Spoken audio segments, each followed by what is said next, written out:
Welcome back, everybody, to episode 79 of the New England Spartan Show podcast. My name is Josh Chase. I'm your host today.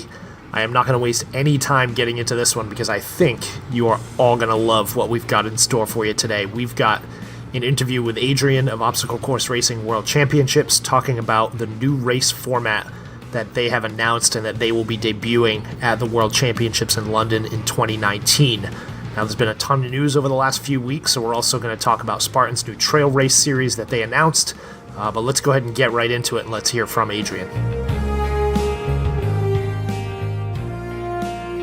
So first off, before we talk racing or anything, you had obviously a busy year, man. How's your off-season? Off-season's great. Spending a lot of time with family. I'm not traveling at all. I'm just done traveling. My wife is very happy. I get to see my son a lot more, so that's good. That's it.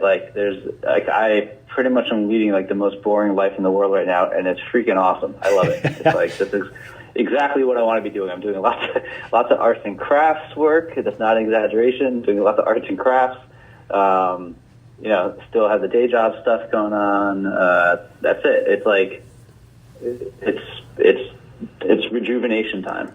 Well, now things are going to get a little busy, and you're going to start to hear a little bit more because it seems like November was the month to announce things for companies. So we heard from Spartan and Tough Mudder about all this new stuff. So we'll jump into the new race format because I want to cover that. But let me talk about 2018. So you had a handful of, you've done a ton of stuff over and over, but you got all your new things, right? You got NORAM, which is kind of the first race. We'll exclude the U.S. championships. You got moving the World Championships to London. You got TV deals. You got the Akuma deal.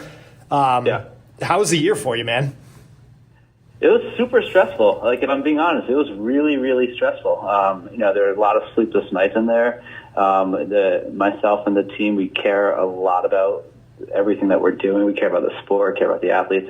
So it leads to a lot of stress. And then probably around September, October, we ask ourselves I'm sure I ask myself, and I'm sure everyone else on the team asks themselves the same question, why are we doing this? But we do it, and we have a good time doing it. People enjoy it, and it's just a cool spot to be in, right? So kind of by the time Monday rolls around after the World Champs, we're feeling good about ourselves. We're proud of what we accomplished, even if we have some hiccups. It was a hectic year. Thankfully we have a great team, a lot of good partners. We did the Enduro in Australia with the True Grit guys. That was awesome. Mm-hmm. We had the South African Championships, which is a partnership with the Warrior Race and South African OCR. That was fantastic. Teamwork makes the dream work. That's never more true than with our organization. And if you had to pick something from 2018 that you would consider your favorite, whether achievement or moment, what is it? I don't know. Somebody else asked me this question yesterday. I don't know how to answer it. The answer I gave yesterday was seeing the team come together and pull off a great event after days of rain, which is the true answer. It's also the cheesy answer. I do like the TV thing. I'm proud of that because I feel we that captured the essence of the event, and it was a good jumping off point for us in the media world. Mm-hmm. I think it was covered in the fashion of a true sporting event, like a Tour de France type broadcast. So I really like that. And I feel we hit a level of stability as an organization, which I think has been important for us. We've always had a lot of good partners and a lot of people coming and going and volunteering their time. But now we've kind of settled as an organization where we can hopefully open up our stride a little bit more in 2019, try some of the new stuff, which we're going to talk about in a second, mm-hmm. and then fine-tune everything else. I think one of the partnerships I should mention the most has been James Parrish and the team at Nuclear Races. That World Champs race, that course, that weekend does not happen without a lot of heavy lifting and support from them as well. We set the really, really ambitious goal of 100 obstacles, and we came pretty close. And that is no easy feat to manage from abroad. So I have to just like tip my hat and really offer praise for James and his team. And as an outsider that sadly didn't get to go to this one, so what do you think the response was from people when they saw 100+ obstacles and the obstacles overall? It was a different vibe, it sounded like, than our last couple of years in Canada. What was the overall opinion from folks that you talked to? I think when we first launched, I think they thought we were morons, and I don't necessarily blame them. We took a little bit of a different approach with this, in that the point was not to design obstacles that were too difficult that would stop people in their tracks. The point was, if people are going to fail, it should be because of fatigue. So, you've probably seen some of the comments around death by 1,000 needles. That was more along, that was more our aim, not the death part and having people fail. And I think our failure rate was still too high, in particular for women, way too high for women. So we need to adjust that. But, there was a point during the weekend, during the 15K, when I saw a big crowd at Skull Valley, and I ran over there because I was worried the marshals would get a little bit overwhelmed, and I was worried about bottlenecks. But there really wasn't that much there. It's like lanes were open, people were just toasted. So, right. And that was like, that's like obstacle 98. So it was that. Then you go through some muddy tubes, which are easy, and then the final ramp wall, which is something we've had for the past few years. So it's like within eyesight of the finish line.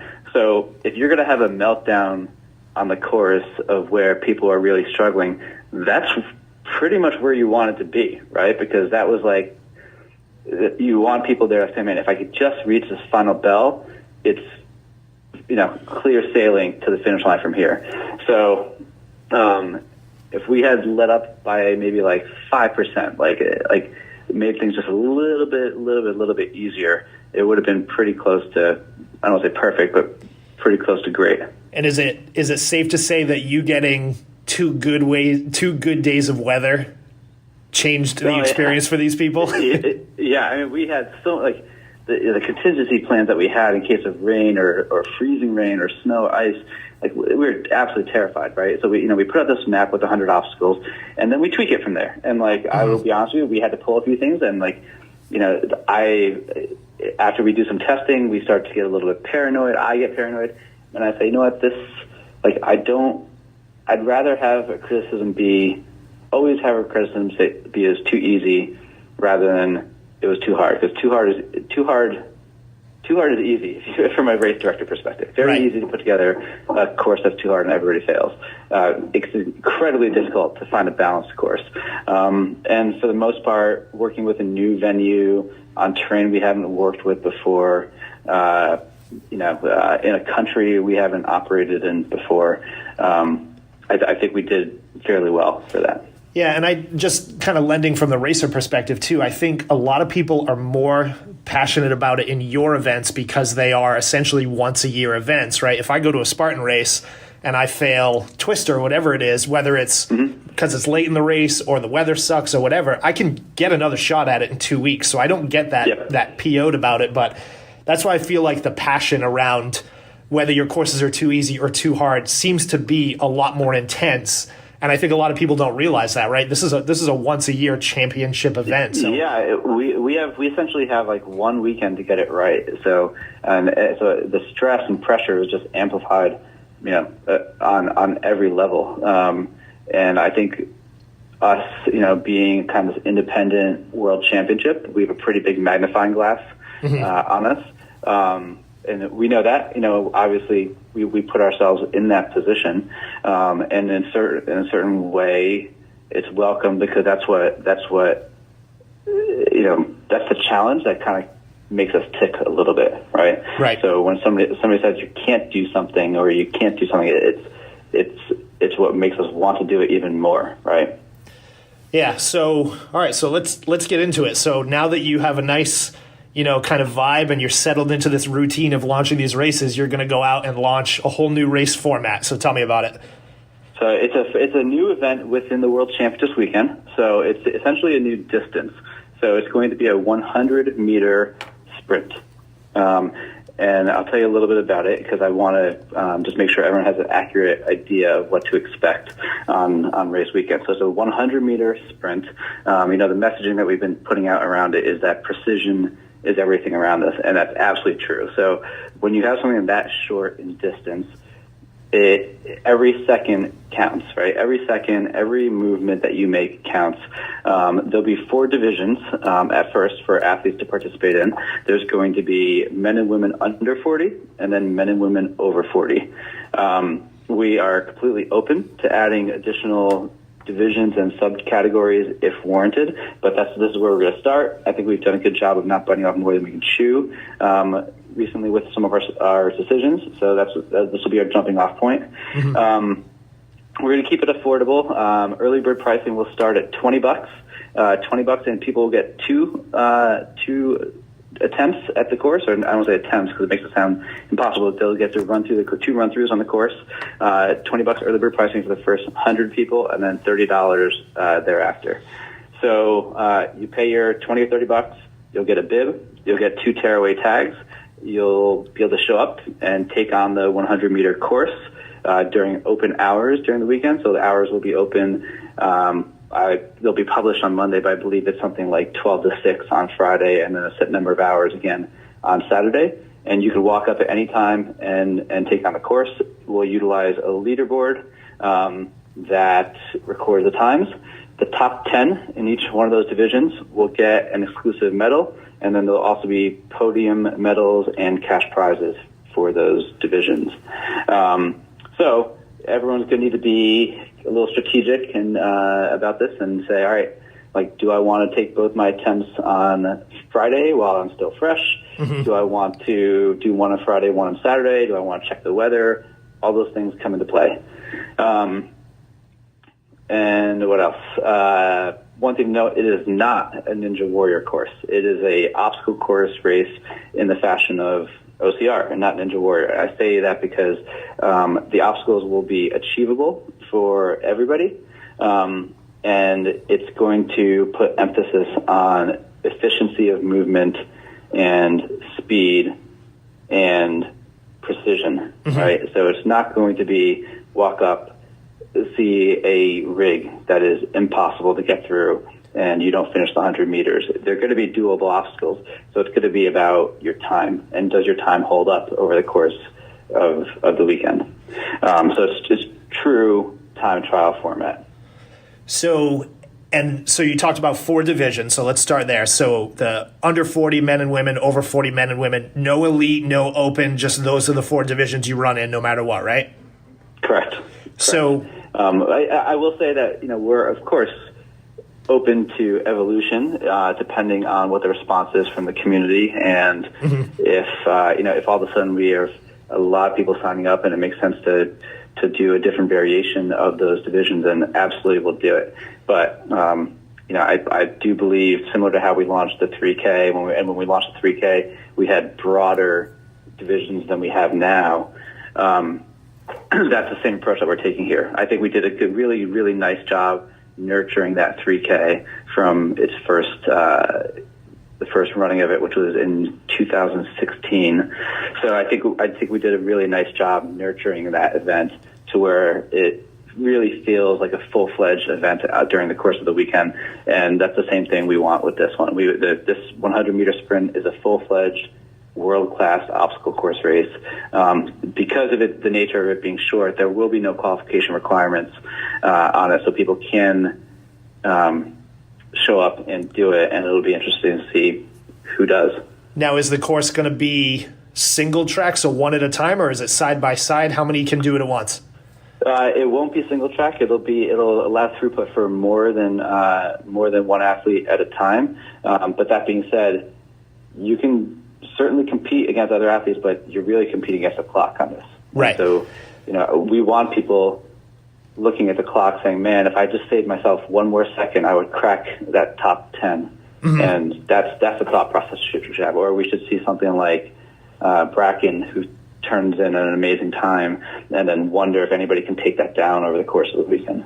Right, and it'll be essentially about, right, if there's a wall in your way, it's going to be about how quickly and efficiently you can get, because I'm all legs and arms, so when I get over a wall, it's a clumsy-looking thing. So if I can do it faster, more efficiently, right, it's those people that can cleanly get through. And RIP, Battle Frog had that short course like college championship, and it was all about how quickly you could get over an obstacle and transition to the next one. So it'll be similar to that. It'll be obviously condensed because it'll be a shorter format. But I mean, you'll still see things in there. You'll still see rings and monkey bars and rigs and things like that. But you're just not going to see something like, you're not going to see a big rec bag carry in there, and you're not going to see. I don't think you're going to see a sandbag carry in there. It's going to be about, again, body position, efficiency of movement. We like things that force people to operate when they're in awkward positions, if that makes any sense. So I think you'll see a little bit of that. You'll see technique come into play quite a bit. So medals for the top 10. Yep. And then, so let me just recap. So $20 gets you 2 runs of the course. And then what did you say it was for repeat runs after that? No, it's $20 gets you 2 runs. 2 runs, that's early bird. And then regular pricing is $30. So $30 for 2 runs, $30 for 2 runs, and you get 2 runs. That's it. I think if I could look into the future, I think what will happen is people will be saying, hey, I want a 3rd run, or I want a 4th run, so I know I can shave off a couple seconds on my time. Gotcha. We are not going to open that up yet. It's going to be everybody gets 2 shots at it. If you want to take your first one nice and easy and learn on the course, or if you just want to go all out for both runs, go for it. That's good, because I stand no chance if Bracken gets like 50 tries. So I mean, this feels a little bit. It's a little bit of an evolution from, if you remember Brett Stewart, which we actually had in Ohio in 2015, I think. Yep. It feels a little bit like that, right? And you actually saw Bracken do some cool stuff. I remember seeing him. There was one thing where you had to like traverse a rig, and he had such a big leap. He actually just was able to jump across the rig, dive, and touch the bell, and move on. And like, that's cool. Like, I don't see anything wrong with that, right? I see, like, the point is to get to that bell and get through the obstacle. He's able to across and grab it while in the air. Awesome, right? Yeah. That's a gamble move, both physically and because it might not work out. But that should be rewarded in this type of format. I seem to remember, I don't think it was Bracken, but I seem to remember somebody trying to fully commit over the sternum checker at Ohio and absolutely eating it. Yeah. So I don't think we'll have a sternum check. I think at this point it's safe to say we've retired the sternum checker from our events. But you never know. Maybe we'll have some type of cool variation. Maybe we'll have something called like the thread the needle, right? Like where you've got to get through the middle, like a small opening, a window, or something like that. And how many? You've got a finite distance here, obviously. How many obstacles would you hope to fit into the 100 meters? No set number yet. We've looked at a few different configurations, and the 100 meters evaporates pretty quickly. Right. So you're need to get creative. I think you'll see a little bit more parkour style stuff, I think, to start, something that's a little bit more agility and balance, and you'll see a good mix of things from there on out. Nice. So this is super exciting. So now we're going to have, talking World Championships, we're still going to have the 3K on Friday. Now the short course 100 meter, the 15K, still going to have the team and the charity events. Yep. So full weekend in London in 2019. Yeah. So it'll be a really full weekend. I think we're going to see if we can maybe do a few test runs. So I think I can't commit to a time or a place, but you'll probably see some media out there about from our channels about just experimental stuff that we're doing, and hopefully it's cool. No, it sounds super interesting, and it's one of those things where like I had sort of made this suggestion, and I think Spartan kind of half-heartedly tried a short course way back in the day, and I thought one of the best experiences would be if you can do a side-by-side course, right? But I can just go with a buddy and say, I want to compete against you. Let's you and me run this course as quickly as we can and see who can do it. So it's got the opportunity to, obviously the leaderboard is a big piece, but I love the thought of pitting yourself against your friends and that side-by-side camaraderie of it. So super excited. And we want to see things like tenths of seconds matter, right? Like this should be like literally every tick of the clock makes a difference at this distance. And if we set it up right and we administer the race the right way and build the course the right way, I think it'll be super exciting. I think it attracts and rewards a different type of athlete too. I think I hope I don't have any names wrong, but I look at like Jay Flores, who I think is lightning quick on some of the rigs. I know he's done the master of the rig contest that gets put up every once in a while, and I think he does very well on that. Right, so I'd be interested to see how somebody like him competes on this, and then even some of the Swedish athletes, where I think the races they compete in put a little bit more emphasis on agility. I think they could do very well. Same thing with South Africa. South Africa, the Warrior Race has a variation of this that they've done, and it looks pretty exciting in the video that I've seen too. So I'm sure we'll be reaching out to them for some of their expertise on it. Excellent. So, and actually you just brought something else. So moving on, in UK a couple months ago, how did you feel about the medal distribution? It was when we had NORAM, obviously you only see a couple countries, but then you get the world involved, and we had, what was it, probably 20 different countries medaled in the different events? Yeah, that was awesome. That was like I'm smiling right now because that was actually, it's just cool. It's cool to see. It makes me realize that we put together a well-balanced event, right? It didn't favor just heavy carries or anything like that. So I feel like it was a good, well-balanced event. It had good, diverse representation from across the world. So that's kind of exactly what you want to see. Mm-hmm. So some other changes you announced a couple weeks ago. So a few of them, things like free bag drop and streamlined registration. But I want to key up a couple of these. The first one being the new band system. Can you talk at all about what you're thinking about for 2019? Yeah, I think, the biggest concern around the band system is reports of people cheating, right? Mm-hmm. People hiding their bands, tucking them in their sock and their pants, wherever they're hiding them. I think it's a valid concern. I think our event has grown enough that we have to address the likelihood that it's cheating, and part of it might be my own. I don't know. Like my wife always says that I'm a little bit naive. I give people too much credit, and that's probably true. But I want we need to solve for that, right? So as part of that, we'll have a new band system with, in all likelihood, a permanent band that athletes have to wear that is removed, that then is turned in and replaced with a commemorative band. So essentially, you're not getting into that start corral unless you see that band and that band is permanently on. And then if once that band is on, it does not come off. It cannot come off. And you have to give yourself a little bit of credit that you go easy on people, because the situation with Ryan Woods, it is what it is, but you also disqualified Hunter McIntyre, arguably the biggest personality in obstacle course racing. So you're not exactly taking it easy on the crowd. But the other thing I find is, and I'll just put you on the spot, do you think it's as bad as people make it out to be in this sport? I say no, but I'll be honest with you. Half the people I talk to think I'm being an idiot when I say that. I don't think it's that bad. I personally caught people at the race, right? Mm-hmm. I personally caught people at the race.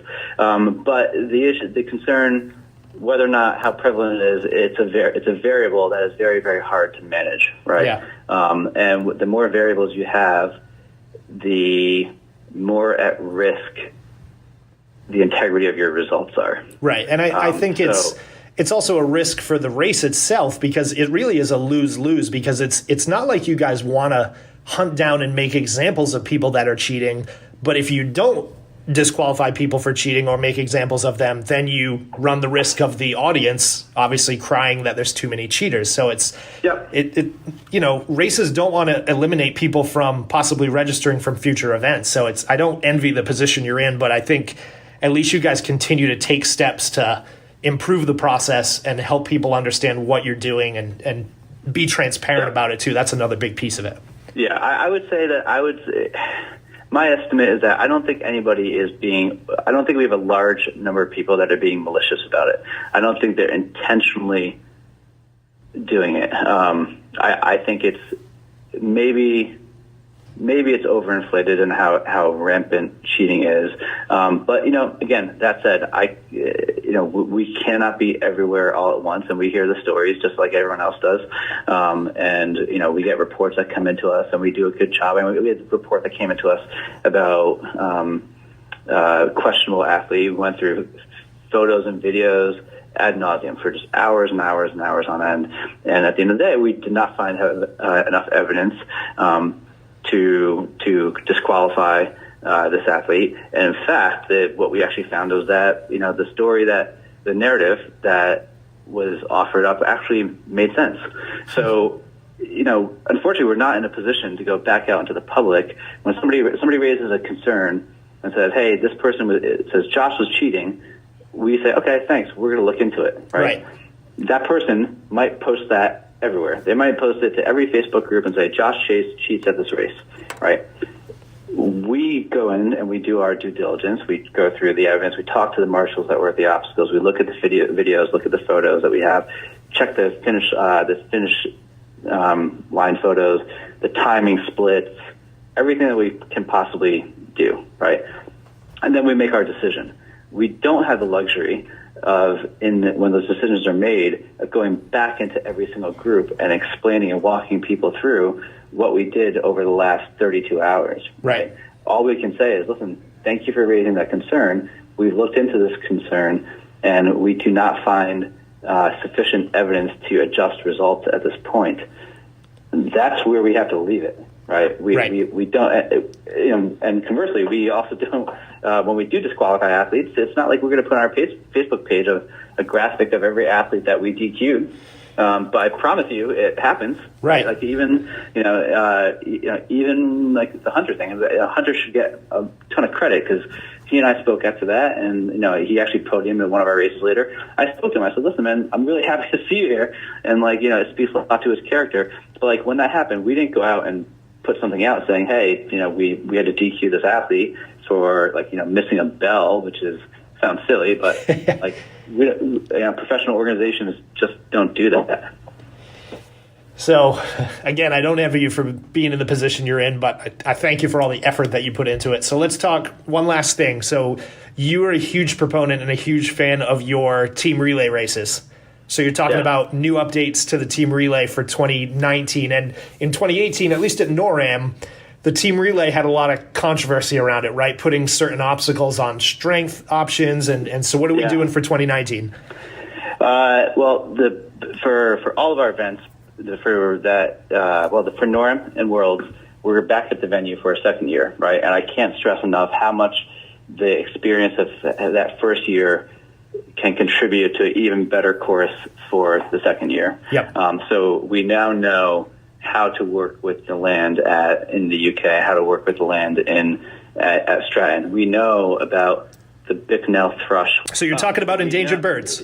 Yeah. So we know, I think we do. We know where these birds nest, right? So we know that, hey, we should not build over there because we're not if we see one of these birds, we're going to have to go in the exact opposite direction. Right. So that means that we have more time and capability and just knowledge of how to do an even better job. I think that the team comments that we put out there around building a better team course will focus, but probably reflect our desire to put a better focus on the team-based obstacles. Which is something we had in Ohio. We kind of got away from it a little bit in Blue Mountain because of logistics. I think we're going to be back at it, and we want to see more team-based obstacles. Yeah, and I think those, and I'm sure you probably agree, right? Those kind of create some of the best moments of the year, and it's also having the team kind of towards the end. I think it gives everybody a perfect opportunity to spectate with them. That's the biggest piece, and then they just create those stories. And I think the finishes that we saw at NORAM and even in the UK were just so close and exciting. It builds a perfect finale to the event.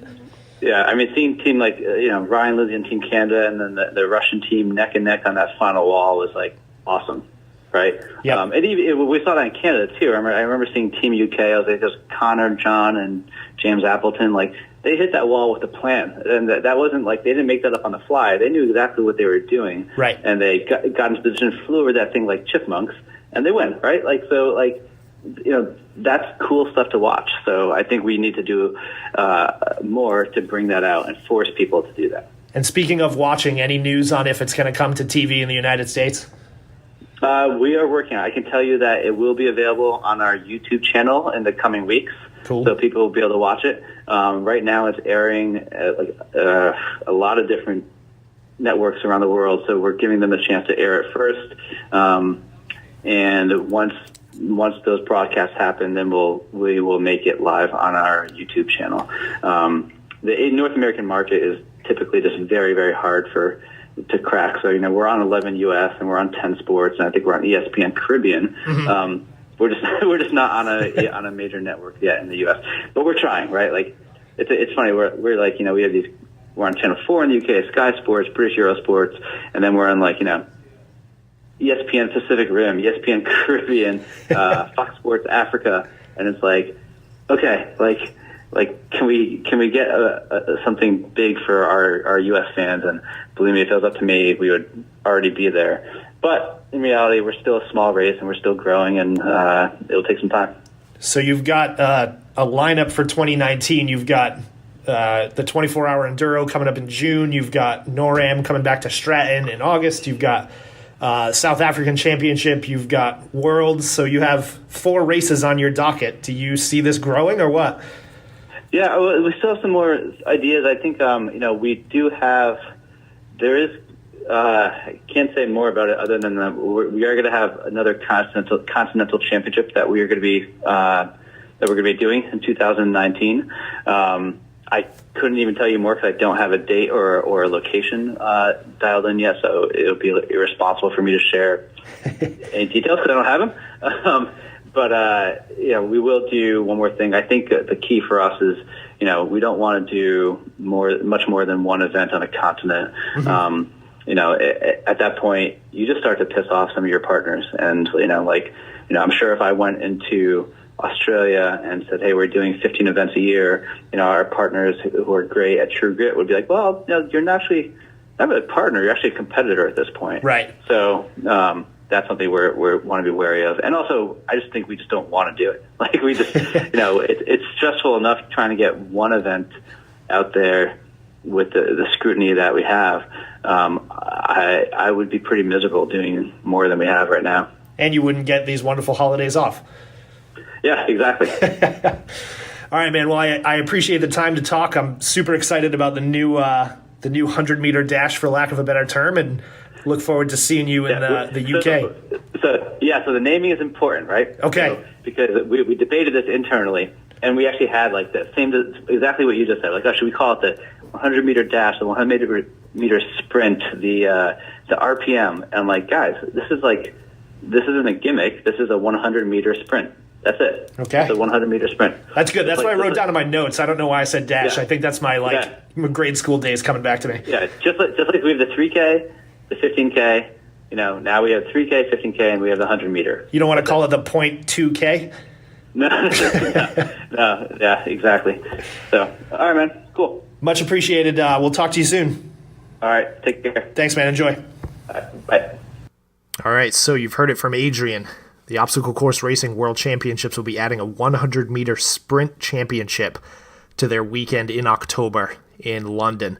So if you have not registered for their events, Early Bird right now can register for the sprint championship for $20. That's for the first 100 registrants. Anyone after that, it is $30. That gets you your 2 runs over the course of the weekend. So if you are heading to London, you've got a full weekend of races ahead of you. On Friday, the 3K, on Saturday, the 15K, on Sunday, the team race and the charity race, and now, over the course of the weekend, you'll also have your 2 attempts at this 100-meter sprint course. So if you have not signed up, visit OCRWorldChampionships.com and sign up today. Now, before we get to the next topic, the Spartan Race Trail Series announcement, let's hear from one of our favorite companies in obstacle course racing, and that's Mudgear. Hey guys, now's the time to be following Mudgear on Instagram. I mean, it's how you learn about giveaways and special sales, but you'll also find great action shots, motivation, and commentary from throughout the OCR community. Not to mention some of your favorite pros tend to take over our daily story from time to time. Now we have huge Team Mudgear announcements coming up, as well as the deets on our new men's freestyle shorts. So if you love everything obstacle course racing and you're not following Mudgear on Instagram, well, fix that. Yeah. Now back to the show. All right, there you go, folks. Give a follow at Mudgear on Instagram and visit the Mudgear website. It is the holiday season. If you need any more reason to visit their website, they are still doing their Compression Obsession holiday sale, $99 for any 5 pair of their compression socks. So go out and buy 5 pairs, give away 1 or 2, keep 2 or 3 for yourself, but you can't beat that price for Mudgear socks, and there's all kinds of colors and variants to pick from now. So let's get back to the news. So there is, again, a ton of stuff being announced. So we talked about Adrian and team's 100-meter sprint. So not to be outdone, Spartan Race announces this past week that they are going loud and proud with their Spartan Trail Series. Now, a couple weeks ago, we told you about a beta event that they conducted in Virginia where they invited participants of the Spartan Weekend to try out a new Trail Series event. And what they announced essentially is that they are going to be offering Trail Series events all over the United States for 2019. So they are offering right now about a dozen different venues that will have these trail events. And they're going to do 2 distances. So there'll be a 10K race, which is a 6.1 mile distance, and then a 21K race, which is a 13-mile distance. Now, first and foremost, the 2 different distances are not offered at every single venue. So it's starting in Seattle in April, going to Southern California, Austin, Monterey. They're going to have it at Palmerton. They're going to finish the year in Jersey at Mountain Creek, because I know when I'm done with my season, I want to go out and run again at Mountain Creek. And if it's anything like the weather we had a couple weeks ago, that would be absolutely amazing to do. And if you can't pick up on the sarcasm there, I'm sorry. I'll try and lay it on heavier next time.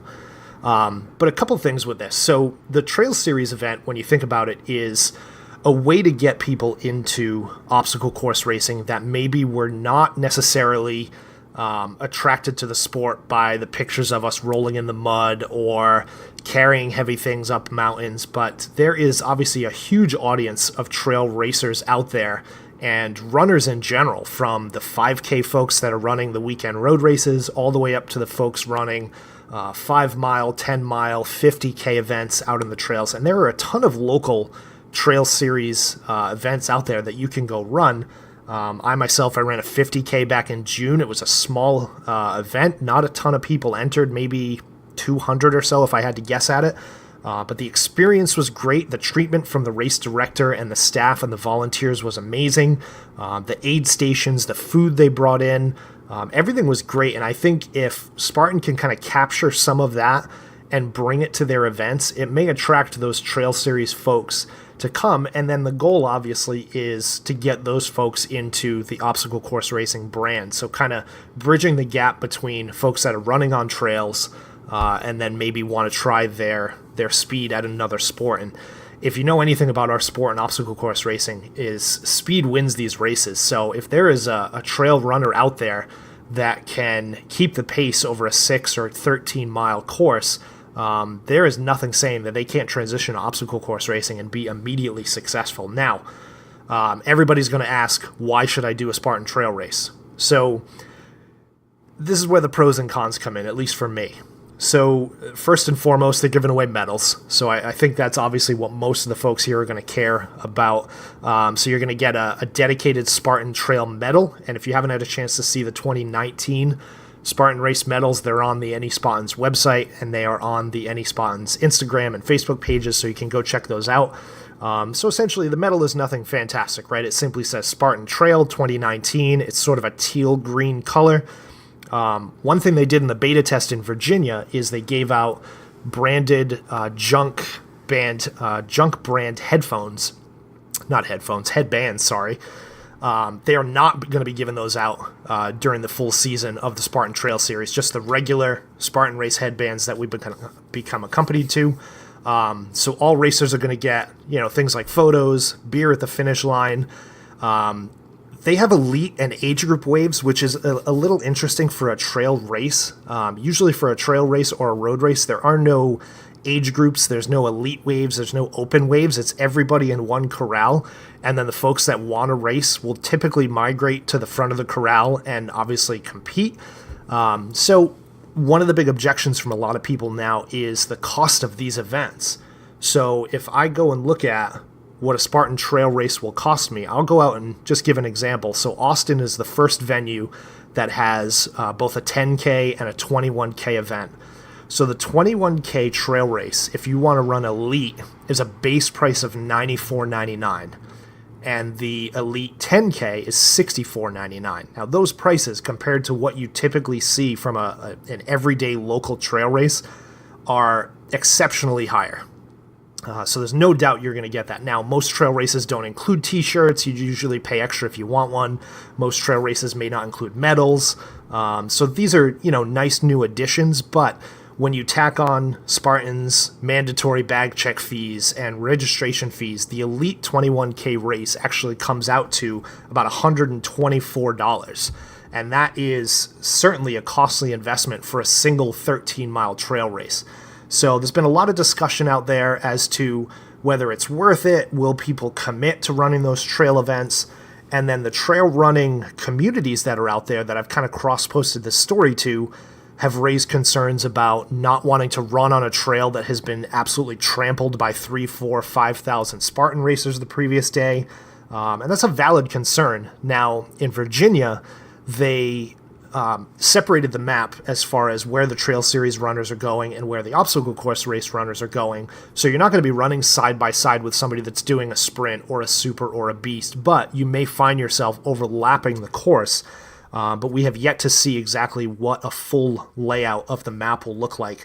They are doing another test in Los Angeles this coming weekend, December 8th. So we'll get some more information on how that went. And the one thing that happened very shortly after the announcement is Spartan obviously announced their season passes just a couple weeks ago for their typical races. And folks that purchased the season pass immediately asked, is the Trail Series included in the season pass that I purchased? And Spartan's original answer was no. And of course, a little bit of uproar was had in the community in that case. So Spartan has actually since walked that back. Now, they haven't made any actual announcement or posts to their Facebook page saying this, but if you have at least an age group season pass, one that I had tested tonight, you can get into the Spartan Trail Series included as part of the season pass that you have already purchased. So, would love to hear folks' feedback on this series. It's got mixed reviews. I think some seem to like the idea. The biggest thing for me is almost all of the Trail Series events are being held on the Sunday of a raced weekend. So I think about some of the things Spartan asked us last year. They did some poll questions about what would keep you at a venue longer.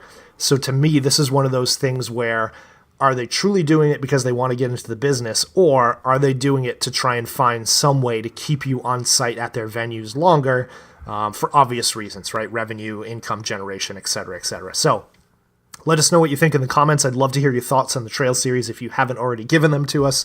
But let us know how you feel about it, and let us know if you're going to do one and where it's going to be for 2019. So, moving on, the other announcement that we're waiting on from Spartan Race is the announcement of the 2019 U.S. National Series, what dates and venues that is going to be at. So they have announced the majority of their 2019 schedule, but what they have not announced is essentially the competitive season, for lack of a better term. So last year they had this big investment in the National Series and qualifying at local races to then qualify you at a regional championship to then move you on to qualifying at the World Championship in Tahoe. So we've been waiting for the announcement, and there are a few dates on the calendar that are conspicuously not filled. So Joe De Sena on Instagram just the other day posted saying that we are going to hear about it, quote, very soon. And what he said essentially is that they're going to be starting early and in the southeastern part of the country. So I went ahead and looked at the schedule, and then I also looked at what a couple of the pros have been saying on Facebook. And I went and picked 5 different venues that I think the U.S. National Series is going to cover. So in February, on February 23rd in Jacksonville, is one of the first supers of the year. So I don't doubt that when Joe DI says Southeastern United States, Jacksonville fits the build. So the Jacksonville Super on February 23rd, I'm going to say that's race number 1. March 16th, Mobile, Alabama, the next Super, because most of these races are typically Supers with like one beast thrown in. You've got April 13th, Seattle Super. You've got April 13th. You've got May 18th's Big Bear Beast. And then you've got July 20th in Huntsville, Utah, the Super. So if you think about that, that is one race in February, March, April, May, and then July. And that leaves just enough time for the late August U.S. National Series Championship, which I assume is going to be back in West Virginia, because after last year's or this year's coverage of it, seemed like that West Virginia venue for that trifecta weekend and the championship was a perfect fit.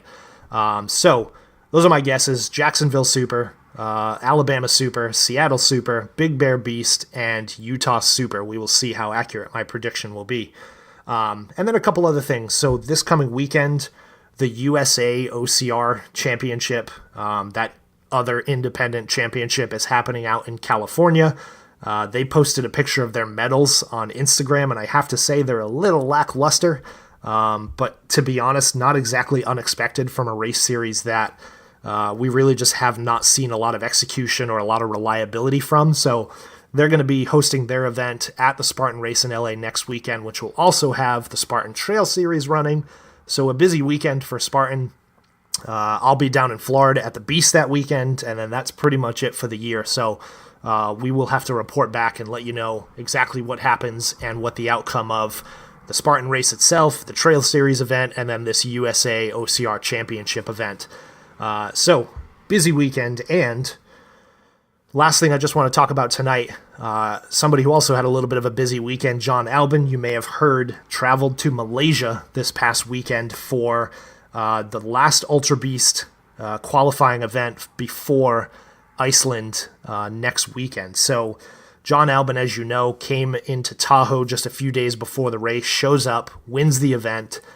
He travels to Sparta, goes out and wins the Sparta Trifecta World Championship. That was actually just after he completed a super and a sprint in the UK to get his trifecta so he could then qualify for that. And Joe De Sena has been pushing him to go to Iceland and compete for this $1 million prize that they've been hyping up on social media for the last few weeks. So John Albon, as of right now, is the only athlete that has qualified to win this $1 million. So the first bullet there was you had to win Tahoe. The second was you had to win the Spartan Trifecta World Championship, which he has done both of. And then the caveat to show up at Iceland is you had to complete an Ultra Beast. So he went to Malaysia and just happened to win that Ultra Beast, competing in about 6 hours. So now he travels to Iceland next week, and there's $1 million purse on the line, and there are only 2 hurdles. Well, there's probably several hundred hurdles in the form of the other racers that will be there, like former champion Josh Fiore, Ryan Atkins will be on site. But if Albon does win, not only does he have to win the event, but he also has to complete 100 miles. So if you think about that, this is a 5-mile loop course. So that means Albon has to complete, I'm doing late night math here, what's that, 20 laps to reach that 100-mile mark. And there are no obstacle-free laps like on Tough Mudder. There are no delayed obstacle openings like World's Toughest Mudder. So every single lap he is going to be completing things like the bucket carry, twister, monkey bars, and anything you fail. The way Iceland does their penalties is when you finish your loop, you then actually have to do all of your burpees at the transition pit before heading out for your next lap. So when we talked to Josh Fiore around this time last year, he actually stated, I think he did at one point 210 burpees before he could go out on his next lap. So you take somebody like John Albon, who is 5'0", 100 and nothing pounds. The speed is not the problem for him, and the distance is definitely not the problem. But when we think about the Spartan obstacles, they are totally different from what he sees at things like World's Toughest Mudder, and still different from what he sees at the Obstacle Course Racing World Championship. So in a week, we're going to know if Albon is a newly crowned millionaire or not, and we're also going to know if Joe De Sena is out $1 million of his own bucks, because on Matt Davis's Obstacle Course Racing Media podcast a couple weeks ago, he spoke to Joe, and Joe was telling us that originally he had an insurance company covering the $1 million, so if Albon comes in and wins, then no big deal, the insurance company covers it. Now they come and see Albon show up at Tahoe and just wipe the course with the competition and goes out and completes all these other events, wins the OCR World Championship. Insurance company blows the premium up on Joe De Sena. He says, you know what, I don't want to do insurance. I'm going to pay it out of my own pocket. Now you have to take Joe at his word, and that may not be worth it to you, but that's what he says. So if Albon wins the $1 million, it's coming straight out of Joe's pocket. So that should be an interesting dynamic if he wins.